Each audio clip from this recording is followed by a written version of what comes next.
This afternoon, I'm super excited because the art of storytelling, so many of you have come up to me and asked me to tell particular stories. You heard them online. I love the Tonka toy story. I love the Winners Never Quit story. I love the grandmother story. And most people think that telling a great story is just something that I can do. And while I have a gift of oration, there's a formula.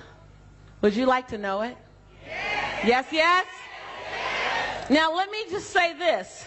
Let me first make it very clear that everyone in this room is a speaker. You guys get that? Do you have an idea that you want someone to get at times? You really want them to get you? Yes? You're a speaker. You got a project you want someone to understand and get on board with? You're a speaker. You have a business you would like to succeed? You're really a speaker. Let's not mention platform speaking. It's just any business, you're a speaker. Anything. No one can market you and your project better than you. And you got to do it through your language. Who is the gentleman who said, I said one line and that's all he needed and he could have left a festival? Yes. Last night he goes, you said one line and that's all I needed. That's all I needed. I could have just left a festival. So next time when you come, you can just give us one line. I was like, as far as I flew, I'm going to give you a little more than that. But thank you so much. And that one line was, the distance between you and every single thing that you need and want is what? Your language. And when you get that, it is so true. And when you begin to mind your words, field your words, wordsmith your words, all of a sudden you'll see that you will stop hunting for people and you will become an attraction magnet. Because your language. So today I thought we'd play with language. Vision said to me yesterday, I slowed down, I did verbal highlights. He goes, I can tell the difference. So, which is great. You can immediately apply the things that I'm going to teach you today. There's so much that I have to teach you that we only have 50 minutes. What the content, I'm a content machine, especially around the art of moving people, the art of inspiring people, the art of enrolling people, the art of connecting with people, the art of building loyalty in a group of people. That's my specialty. Now, I should not be teaching about a lot of things. Let's be clear. But I should be teaching about speaking and connection. Like, I get that. It took a while for me to even accept that that's what I should be teaching on because it was so easy for me. So I got that. So today, I'm going to give you a smidgen. I'm going to give you the tip of the tip of the tip of the iceberg. May I do that? It's not the tip of the iceberg. It's the tip of the tip of the iceberg. There's so much more to come. For those of you who've already been in my suite with me, you know that there's always more. And then there's more. And just when you got sleepy, and then there's more. And so, yes, for those of you who want more, there'll be ways where I'll serve you more. I'll tell you at the end ways we can play together. I'm doing one more sweet meeting this evening. And for the radical people that'll be staying over tomorrow that may have some time, if we really run out of space, then I think I may do something tomorrow. And I'll figure out with Roger, because I really want you to play with Roger. I love him. He's one of my favorite people on the planet. What time you might get back, and we'll do that for those of you not leaving until Tuesday. So we'll work it all out. But today I want to focus on really the art of telling a great story.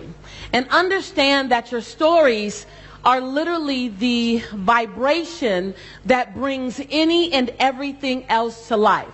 In Africa, before they could study out of books, before they were authorized to study in books, they had griots. And griots were the people in the village that would simply share the history, teach the history to the children through storytelling. Storytelling has been the glue that's kept us together. We minimize storytelling now, and yet it's that very thing that brings life. It's in the stories that I shared yesterday. It's in the story that I shared on day 0, on the bonus day. It's in the story that you felt connected to me. In the content you learned from me. But in the story, you bonded with me. You guys get that? Yes, yes? So you want your consumer, your family, your children, your friends, your spouse, your next, whoever your next might be, to bond with you through your stories. So let's up-level your stories. Now, as a speaker, because who's a speaker? Say, I am. Who's a speaker? Okay. So as a speaker, I love it. Baby said, I am. So as a speaker, your job is to find the content. And I want you to, on a piece of paper, I want you to make a line. Just draw a line. Just straight up and down. Draw a line. Okay? Then I want you to go over a little space and I want you to draw another line. Then I want you to go over a little space and I want you to draw another line. So 3 lines, right, perfect. Like 3 pillars. So on each line, I want you to write my content. So turn it sideways and write content. On the next line, write my services, product, whatever. On the next line, I want you to write my education. So content, services, education. This is just that thing you do, right? Now, I want you to draw an arch from the first line to the second line. Make an arch at the top. You guys got it? Then I want you to draw an arch from the second line to the third line. Okay? Now on top of each arch, I want you to write my story. I'm going to show it.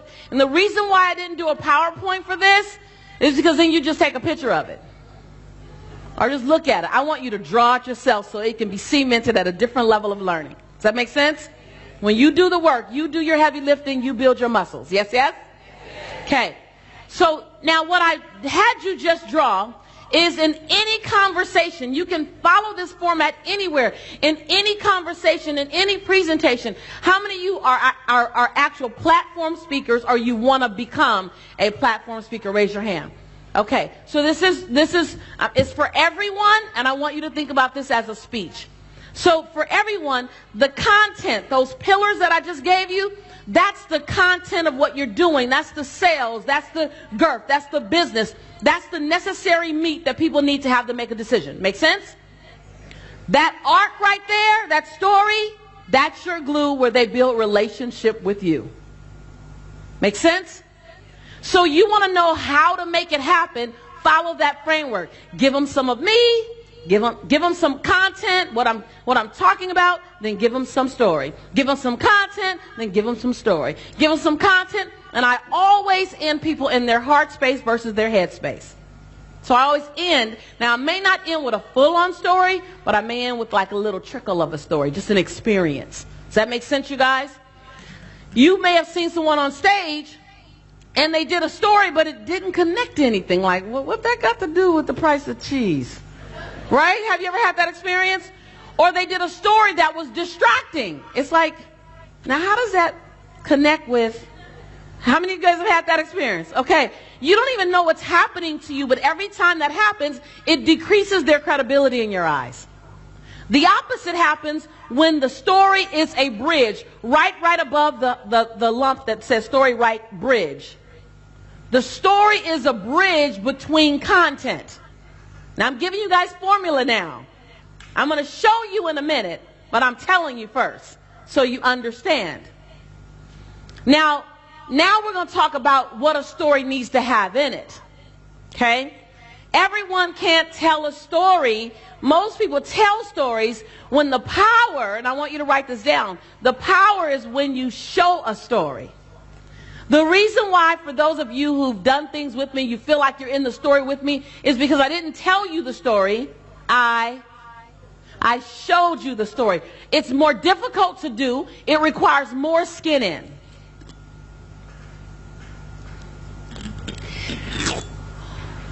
In 2007, I went to Oprah with my grandmother.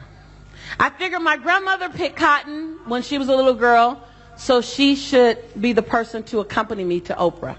I could take one guess, and I chose Grandma. When Grandma went to, now Grandma's feisty, you gotta know. She's 85 years old, and I almost couldn't take her to Vegas because they needed the approval early, but Grandma wouldn't return my call. And when I finally got to return my call, she said, baby, I didn't answer your call because I don't pick up my phone when I'm in Vegas. That's Grandma. So Grandma and I go to Oprah, and on the first day, now Grandma's telling everyone she's on her little cell phone. Grandma still talks loud on her cell phone because Grandma can't understand why there's no cord. So Grandma talks loud. Yeah, I'm on my way to Chicago to visit Oprah with my grandbaby. She's on Oprah. What's your grandbaby doing? Right, okay. Well, we're going to stay at the Omni Hotel where the guests of Oprah Winfrey stay. My grandmother would watch Oprah every day, and it says, guests stay at the Omni Hotel where the guests of Oprah Winfrey stay. So my grandmother believed the whole name was the Omni Hotel where the guests of Oprah Winfrey stay. Like, that's the name of the hotel. So she's calling everybody, and my grandmother's friends have old names. Mabel Jean, yes, I'm on my way to Chicago with my grandbaby. We're going to stay at the Omni Hotel. Where the guests of Oprah Winfrey stay. You ain't never heard of that. They don't have that down there. All day long, Grandma's on the phone calling everybody. I'm on my way to, hold on, that might be Oprah. All day long. We get to the hotel, and I have to go have a meeting with the other teachers of The Secret and Rhonda Byrne and the producer from Oprah about the show the next day. And when I get back to the room, my grandmother opens the door and says, baby, this lady came, and she asked me for something called a turn down. I asked her that cost. And when she said no, I said, well, come on in and turn down. She said, baby, you don't need to order no dessert because they left some chocolate on your pillow for you. So I go in, have a great evening with my grandmother. The next day,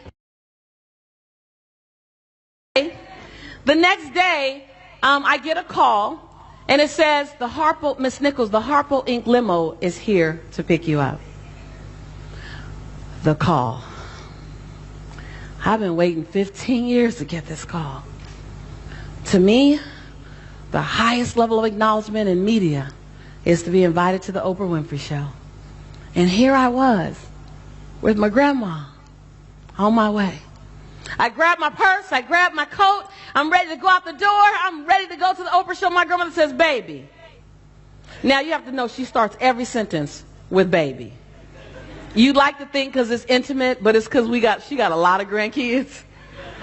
I figured that out, and everybody's baby. Baby, you need to go make your bed. Scooby-Doo. So I go, and I make my bed up. Okay.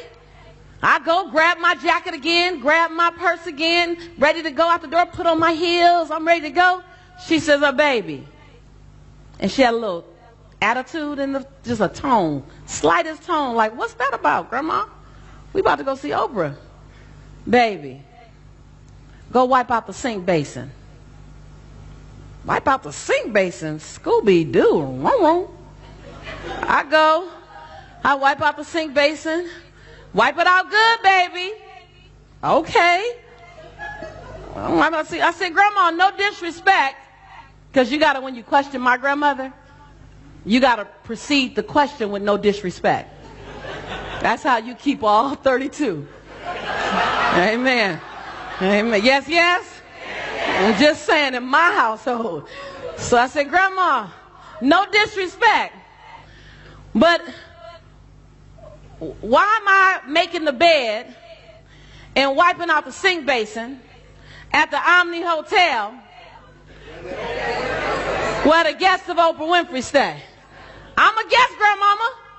I'm a guest. She said, keep wiping. I'll tell you in a minute. I wipe. I go into the living room. Now I'm just perplexed. Before we leave the lady a tip. I said, I just did her job. Leave the lady a tip. So I go in, I pull out $3. She said, don't be cheap, baby. You make a lot of money. I go a little deeper and pull out a 10. She ain't got nothing to do. but I give a 10. My grandmother looks at me. She says, I said, Grandma, why did I make the bed and wipe the sink basin on and leave her a tip? She said, because your great-great-grandmother was a day worker. She said, and when people knew she was coming, they'd leave their rooms extra nasty. But you're not going to do that, baby. She said, and you left her a tip because when your great-great-grandmother got a tip, we got to eat meat that day. She said, you might be staying at this fancy hotel, the Omni. She said it every time, y'all, where the guests of Oprah Winfrey stay. She said, and you might be going to visit Oprah. She said, and you might be walking on this plush carpet. That's what you think you're doing. But you're not really walking on this plush carpet. And you're not walking on those fancy red bottom seal sole shoes you got. She said, you walking on the shoulders of your ancestors. You walking on the shoulders of people who will never stay at the Omni Hotel. What a guest of Oprah Winfrey stay. She said, and they knew that they would live and die without ever staying here. But they were okay with that. They was cleaning the room in hopes that you would come one day. She said, so baby, you're going to do right by them. And you're going to do right by me. She said, now go on, get your purse and your jacket and let's go see Oprah. And I walked out the door, somehow knowing in that moment that Oprah was the cherry on top of my cake. But that my grandmother, that lesson, was my cake.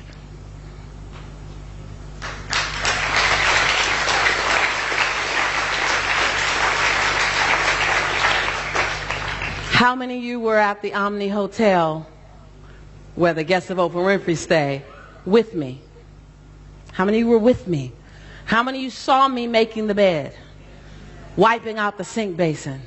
How many of you felt the energy going through your soul as my grandmother told me about my ancestors? How many of you felt the responsibility on your life through my story? Yes, yes? How many of you can now, you'll never say Omni Hotel the same, number one, right? Right? And how many of you feel a little more conviction around how you may treat staff at a hotel now? I share that story all over the world and people come to me, and I don't share it for that reason. I share it because it's a great story of life, lesson learned.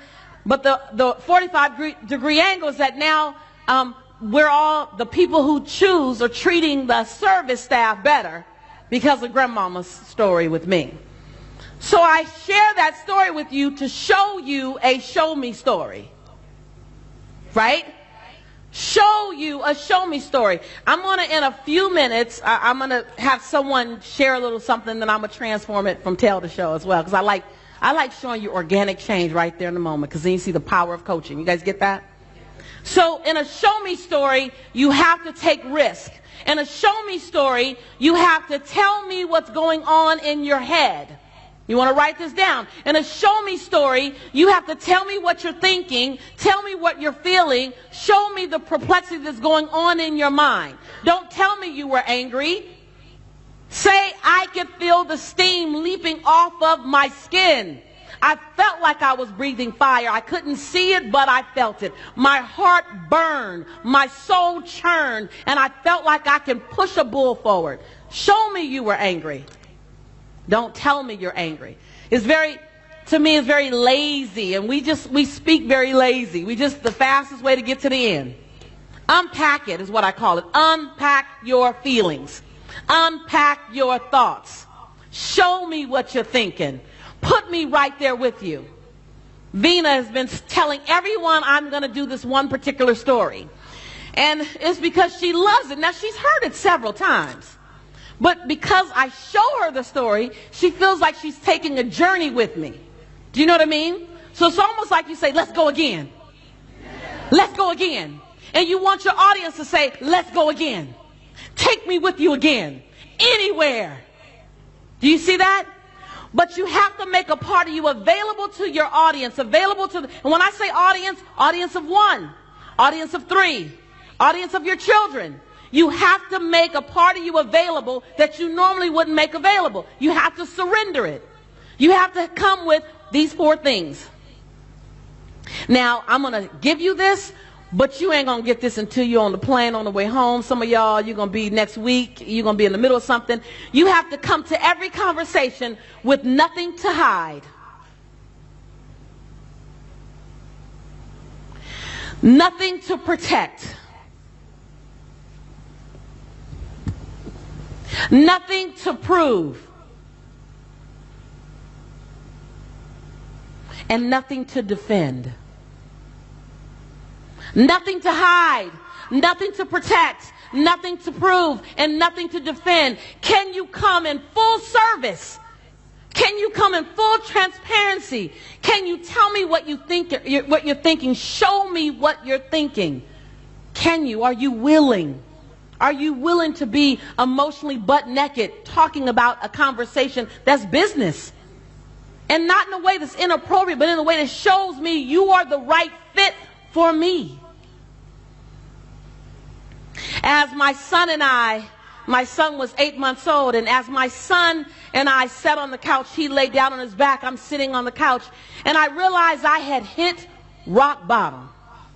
I didn't know what rock bottom looked like, but I knew this had to be it because there was nowhere for me to go. I sat there perplexed, asking myself, how did I get here? When did I get here? How long have I been here? And how the hell can I get out? Anybody been there? A story will reach out and grab your audience, and it will show them themselves in you. I sat on the couch that day and I made a decision. I made a decision that this would be the last time I'm here. I made a decision that I'm moving from optional, I sure would like to be successful, to non-negotiable. I made a decision that day. I made a decision that enough was enough. I was tired of being tired. I was tired of being sad. And I was tired of being broke. And I was tired of being broken. I was just tired of all of this. I was ready for something barely recognizable. Anybody been there? Did you hear yourself in that part? A story will make a part of you available and call your audience to unleash something in them that they didn't even give you permission to touch. Who? You want to be riveting? You want to be memorable? You want your USP, your unique serving proposition, to leap out and grab someone? You show them you. Don't tell them about you. You show them you. And it's not about giving inappropriate information. It's not about taking it to a place that it doesn't need to go. You can do this with anything. See, because when I decided to build my business as a businesswoman, I decided that I wanted to create a company that produces transformation around the world, did training and development for entrepreneurs, and gave them something that they didn't have. Gave them leadership, gave them direction, but held their hand as they went. Why? Because, see, as I built my business, I was lonely. As I built my business, I said, am I an entrepreneur or a lonelypreneur? See, as I built my business, there were more question marks than periods. As I built my business, I spent a lot of money wrong. And so I was committed. If I can eliminate an entrepreneur spending a lot of time and a lot of money and having a lot of stress, then I'll be their coach and I'll help them with that. That they shouldn't go through what I went through. It's a business conversation where I put my personal story in it. Do you guys get that? In everything you do, I need to feel your why. In everything you do, I need to feel your why. Because your why is going to help me with my why on why I choose you. For my partner, to invest in you. I got to tell you, when I was raising money for motivating the teen spirit, I have a teen company that teaches teens how to fall madly in love with themselves and how to make integrity-based decisions. We work with over 250,000 teens so far in over 14 countries, and we've prevented on record over 3,053 teen suicides. That's what I'm born to do, by the way. That's what I'm born to do. That's what I'm born to do. And back in 1997, I was raising capital. I raised $532,000 in investor dollars for that company. And I was doing my thing and talking about the passion. And I'm telling them about what I'm going to do. And then I talked about my teen life. And I talked about the fact that I had great parents, I had a great brother. But I was confused. And even though I was Miss Social Butterfly on the inside, I wasn't comfortable in my own skin. And I had tried to figure out, how can I be liked? How can I be liked? And so I was popular, but I wasn't happy. And this gentleman said afterwards, he said, look, he said, I know you're looking for investors. He said, I don't have children. My wife and I have never decided to have children. We don't even know if we like children. He said, but I'm going to invest in your company because I believe in you. I believe that story made me believe you going to do it. He said, so I'm going to invest $25,000 in your company. And I don't even know if I'm going to get it back. But I like your story. Now, this guy was an engineer, so there wasn't a lot of emotion that he was throwing out. Like, he was just like very logical. Logical. I'm making a logical decision that I like your story. The distance between you and everything you need is your story. So now write this down, dip theory. In the dip theory, now this is a different kind of message. I'm not just doing inspiration for you guys now. I can live in inspiration all day long, but please trust and believe. I am a coach. I'm a trainer. So I'll do inspiration all day long. I love it. But what I like to do is give you techniques, tools and techniques, so that it moves you from where you are to that needlepoint move. That needlepoint move will get you to where you want to be, one needlepoint move at a time. Yes, yes? Yes. So now I'm inside moving your needle around your education. So I know you guys go, I want her to make me emotional. No. I'm going to teach you logically, because that's what got me to this place right here in my life. So there's a blend, but you got to know the blend. Is that okay with you guys? So dip theory. I want you to take your pen and I want you to make a big V on your page. I'm going to show you right now how you can make a 2-minute interview get stretched to a 10-minute interview. I'm going to show you how, when Oprah's producer called me, by the way, when national television calls you, you have 12 minutes to impress them on average. Per Oprah's producers, per Larry King's producers, and per extra. So those are pretty good resources. I say let's go with 12 minutes, right? You have 12 minutes to entertain them, to impress them. If you haven't done it in 12, don't try to play cleanup, just let it go, right? But you got 12, right? So let me show you how I took a 12-minute conversation and made it a 2-hour conversation with Oprah's producers. Let me show you how I took a 5-minute conversation on extra and made it into 3 appearances. Let me show you how I completely disarmed Larry King. Caught him by surprise. He was like, whatever. So it's called the dip theory. Okay, write that across the top, the dip theory. So on the dip theory, I'm going to tell you the formula first, and then I'm going to do it for you. Is that okay with you guys? Okay. And I want you to start practicing this. So the dip theory is on the top left-hand side of that big V, right? The upper left-hand corner. I want you to write who I am today. The highlights. Who I am today. So some of you saw the video of me the other day. We were going to play it today. It didn't happen. You saw the video of me. The video of me is who I am today. So that's normally what introduces me, and that's the hype part. Your hype part is your resume. The accolades, the things people would say about you when they're introducing you. Does that make sense? The highlights of your life. It's the bomb.com, your bragging right sheet. Whatever your bragging sheet is, that's the upper left-hand corner. Yes? Okay. The dip in the middle, all the way down to the center. That's your dark point, your dark point, a dark point in your life. Underneath that, the struggle. Write that. Underneath that, what I had to overcome. Underneath that, where I once was. Any way you need to look at it. I just want to give you a lot of sentence stems so you get it. Does that make sense? And then the upper right-hand corner, the lessons I learned. Why I'm different today. My life mission now.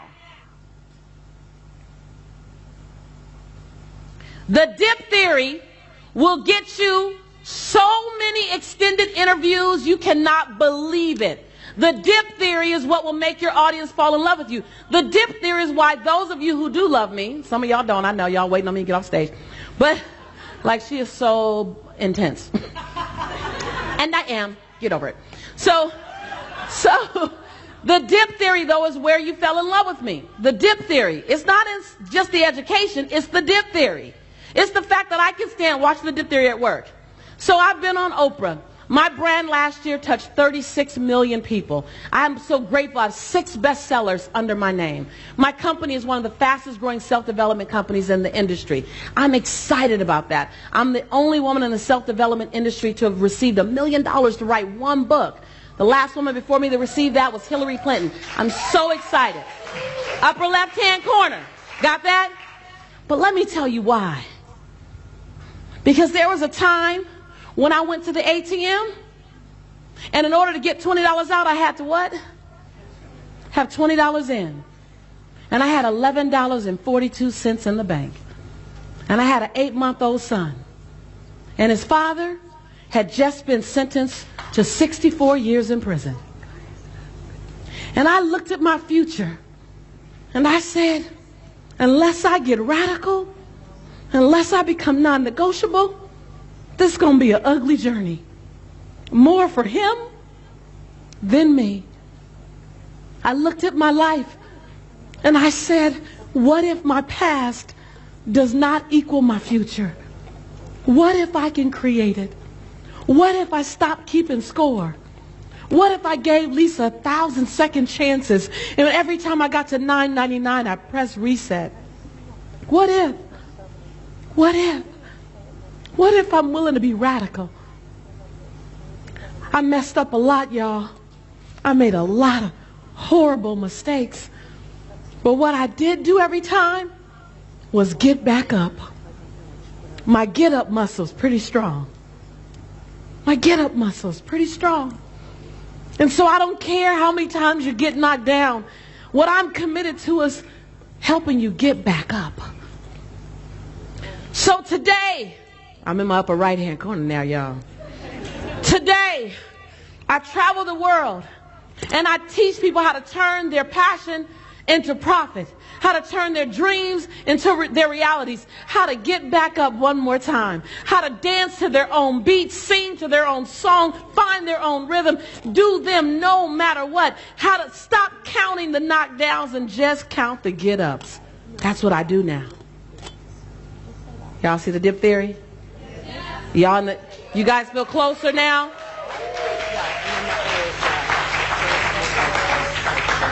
When Oprah's producer called me, she said, this was the question they asked every person in The Secret. As a result of The Secret, as a result of knowing about the law of attraction, how is your life better now? And I assume that every expert went on to answer that question. Here's how it's better now. Well, knowing the dip theory, I said, because she already handled the high part for me, I'm in The Secret. I don't need to do that now. Most people try to do that. If you already have an introduction, don't build on that. Go right to the dip. You don't know how much time you have. Right? So she said, now that she's calling me, so apparently that high part is kind of high, right? She said, now that you know about the law of attraction, how's your life better? I said, watch this. Well, Miss Yee, if you want to know how great my life is today, you first have to know what a mess it was before. I heard Scooby-Doo. Huh? 2 hours and 30 minutes later, my phone died on her. My phone died. And it was so dead that when I plugged it in, it wouldn't even boot up. It was like, no, you on timeout. You need a damn cool down. So by the time it finally booted up, an hour later, I checked my voicemail, and Miss Yee, after 2.5 hours, she's a producer for Oprah, her voicemail is, gosh, Lisa, I'm so sorry we got disconnected. That was such a great story. She said, so I just want to know, I hope that I can call you in the morning, 9 o'clock my time, 7 o'clock your time. And oh, by the way, I talked to a director, another producer, while I was waiting on your phone to come back on. She had been calling me, trying to get my phone to come back on, because she liked the dip, y'all. Hello, you guys are trying to protect your dip.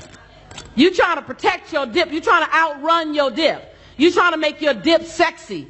You trying to mask your dip with who you are today. I need your dip to know that you are like me, that I'm not perfect and you're not perfect, so we're perfect for each other. I need your dip. Gift me with your dip. Don't rob me of your dip. Learn how to tell me your dip so that you don't leave me feeling dumped on, right? But share your dip with me, because that's our likeness. That's our likeness. And so by the time she called me the next day, she goes, I talked to several directors. They're all so excited about you. I ain't even got to the other side yet, y'all. I'm just in the dip. Now, don't tell the dip as long as I told her to dip. I was just learning about the dip theory then. Don't do the whole 2.5 hour dip, all right? That's like a tunnel. That's a cave, right? That wasn't a dip. It was a crater, right? I didn't know. I was learning. Now I know. She said, would you be willing, get this, to tell that same story on national TV? Now, the way it was designed was there were just going to be 5 extras from The Secret on stage. And we all just shared a little bit. But it was my that had Oprah's producers change their plans. Now, I'm telling you this so you don't just think it's Lisa, it's the formula, right? Now, I'd like to think I have a little something to do with it because I'm obedient to the formula and the snazzle and the authenticity, but I promise you, you do it, your results will change. They then flew out to California and recorded my life story. They took me back to my middle school. They stood in front of my house in my old neighborhood. I hadn't even been back to my old neighborhood. I was like, are we going to get an escort? Oprah got escorts?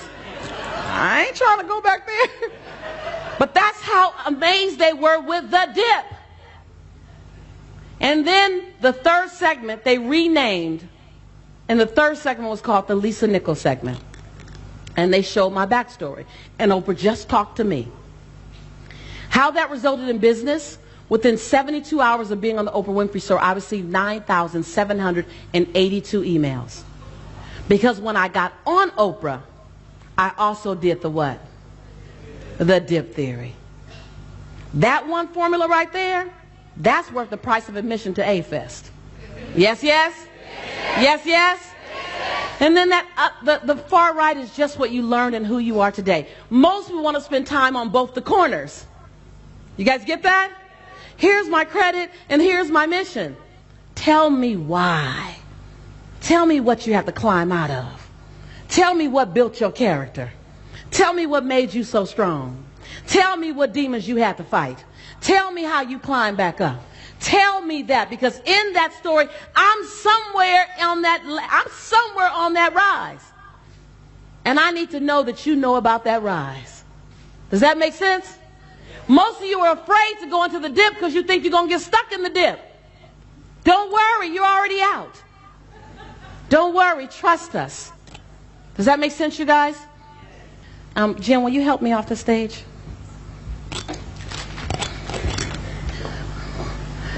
Language is a gift. It's a gift designed to connect people's soul. And so often our words are used in ways that don't necessarily feel good.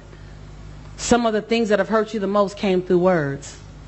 The words you heard or the words you didn't hear that you wanted to hear. Words are the healing agent. I'm going to go back so you guys can twist your back a little bit. You can twist your back a little bit. I'm going to go back. And so I charge you. Find your story.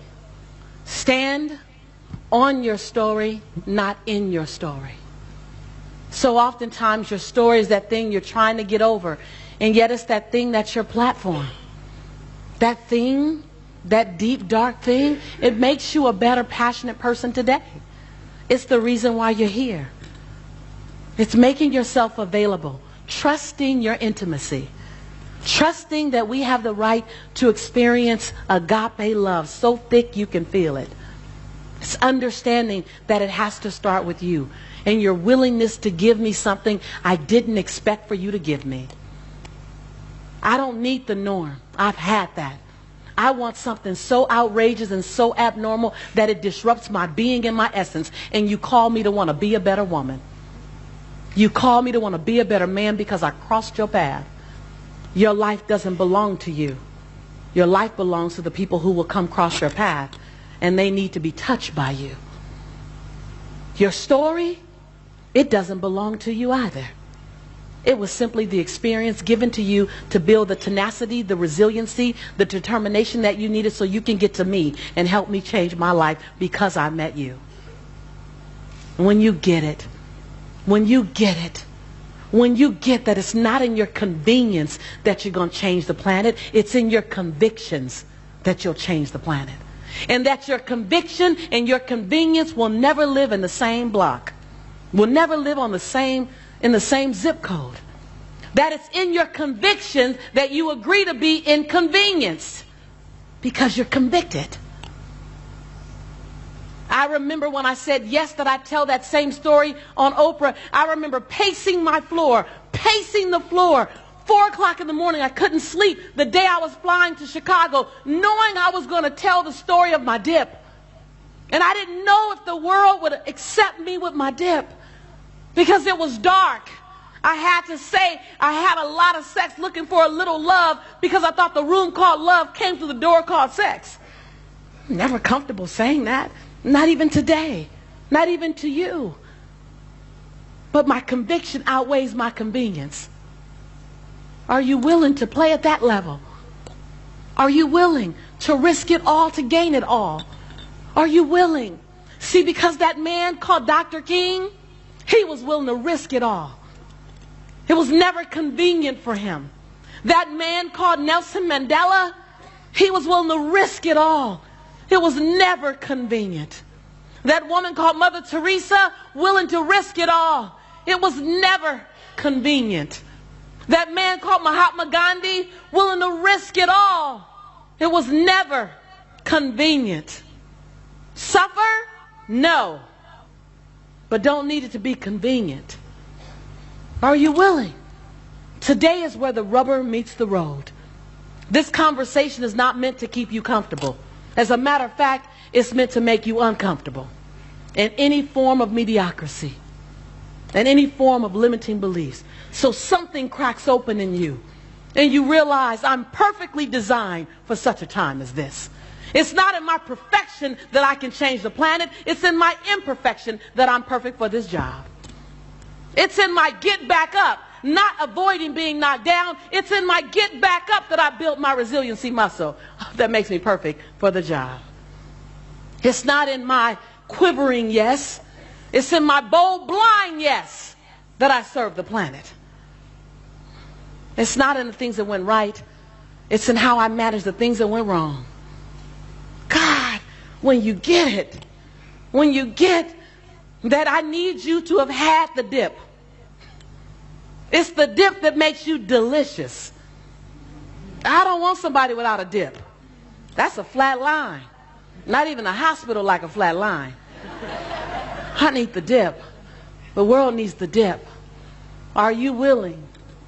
Are you willing to serve the world like it's never been served before? Are you willing to give like you've never given? Are you willing to die to the old version of you so the new version of you can be born? Are you willing? Are you willing to be radical? Radical. Radical and unapologetic. Unapologetic about who you've been and unapologetic about who you're becoming. Are you willing to tell the world, I'm not asking for permission to do me anymore. I've decided to give y'all notice. I'm just checking. You're not even, you nervous about your yes right now. Yes, I think. Are you willing? Are you willing? Are you ready? Are you perfect for the job? With all your imperfections, are you perfect for the job? Are you willing to share your dip? Are you willing to take the dip? Are you willing to not take up real estate in the dip? Amen. I love you guys. Can you feel it? I love you. I love you. I love you because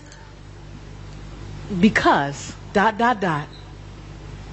I love you because I don't know where you've been, and I'm not keeping score of where you've been. I just love your showing up. I love you because if you get bold enough to take a step and you get to do a little bit of what I've been able to do, and we all choose to do it, then my son has a better world. I love you because you're willing to show up and be a part of the solution. Still try to figure it out. There's some ways that I want to serve you, and I'll say this and then close with one more story, may I? Yes. So many of you have come to me asking, how can we work together? And I apologize if you feel like you haven't been able to see me enough, but I'm here now. I want to offer you one particular thing. There's many ways that I can serve you. There's many ways that we can coach you and support you, and we want to talk to you about that. We'll be at a table right here on the outside of the door. But for all the people who've come to me around speaking, I've created, some of you are already in it, you already jumped in, but we created a comprehensive program that just helps every single business owner build your speaking part of your essence and your strength. Every single person in this room. And it's called Accelerate Me. And it's designed to help you find your core message, help you build that dip theory, help you master your snap, super networking at accelerated pace, help you find out how do you impact your audience, help you touch people's soul, help you tie it into a product or a program, just help you with the art of language. You guys get that? Just help you with the art of language. That's my gift. In closing,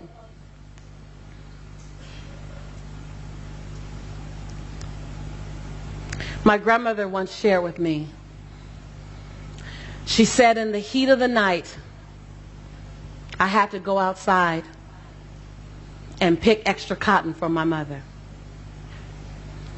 I woke up early in the morning and I picked some extra cotton for my mother again. I remember looking at my hands, my blisters bursting on my hands, wondering if this day will ever end. She said, I realized that the strongest part of me wasn't available to my circumstances. She said, I realized that even though my hands had blisters, even though my feet had blisters, that my human spirit was completely intact. My grandmother said, the things that I've gone through, I would never want you to experience, granddaughter. She said, but the resiliency it gave me, I'm so grateful for. She said, I realized that in the midst of a situation, the human spirit is unavailable to any circumstance. It's unavailable to the economy. It's unavailable to my marriage breaking down. It's unavailable to my child that I lost. It's unavailable to the things that went wrong. My human spirit is unavailable. She said, I didn't know that until I felt like I physically couldn't go on, and my human spirit stepped in. I looked at my grandmother and I didn't understand that I was 16. I said, Grandma, how do you keep going when it gets hard? How do you keep pushing? She said, you take up every other option off the table, baby. She said, you still make getting up optional. Make it non-negotiable, and you'll get up every single time. I said, Grandma, how do you do it when you feel like you're all alone and no one else gets your vision? She said, baby, when no one else gets your vision, it's because they're not supposed to, because God didn't give it to them. God gave it to you. I said, but grandmother, how do you do it when it feels like you're tired? She said, you're supposed to get tired, because then when you get tired and get back up, you knew you gave something that you didn't have before, and you'll never be the same. She said, you're going to run. I can see you. You're a gazelle. She said, you're going to walk fast. I can see you. You're a power walker. She said, you're going to crawl. I know I've crawled sometimes. She said, and there are other times you're just going to sit by the sideline and have to catch your breath. She said, it's all good. She said, a horse is a horse. A stallion is a stallion. But an Arabian Night is an Arabian Night. You, my friends, are Arabian Nights. So whether you're running, walking, or crawling or sitting on the sidelines. It's my honor to serve you. My grandmother says when you get my age, you're supposed to make sure the story is going to be good to tell. And while you're your age, you make sure you're making a good story.